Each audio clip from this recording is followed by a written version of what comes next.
គេតែងនិយាយថាបរិសុទ្ធដែលជោគជ័យតែងមានមនុស្សស្រីនៅពីខាងក្រោយប៉ុន្តែរឿងនេះហេតុអ្វីបានជាបរិសុទ្ធនៅពីខាងក្រោយវិញព្រោះនាងក៏អាចធ្វើអ្វីៗដែលមនុស្សប្រុសធ្វើបានដូចគ្នា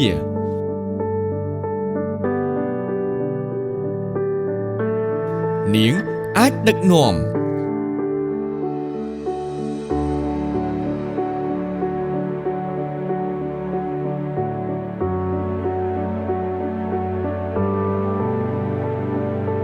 នាងអាចសម្រេចចិត្តនាងអាចបង្កើតភាពជោគជ័យ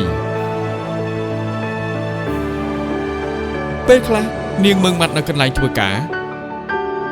ប៉ុន្តែនាងទន់ភ្លន់ពេលនៅផ្ទះជាមួយគ្រួសារនាងជាអ្នកកំណត់អាជីពរបស់នាងនាងជាអ្នកកសាងគ្រួសាររបស់នាងហើយថ្ងៃនេះនាងក៏ជាអ្នកកំណត់អនាគតរបស់នាងខ្លួនឯងដែរផ្ទះមិនត្រឹមតែជាទីកន្លែងស្នាក់នៅប៉ុណ្ណោះទេតែវាជាក្តីសុខរបស់នាងក្តីស្រមៃនិងសុភមង្គលរបស់នាង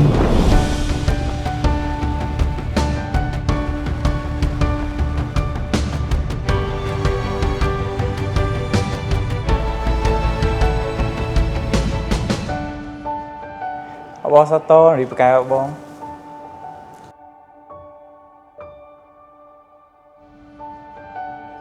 រីករាយទិវាអន្តរជាតិនារីបុរី ML ធ្វើឲ្យជីវិតកាន់តែមានសុភមង្គល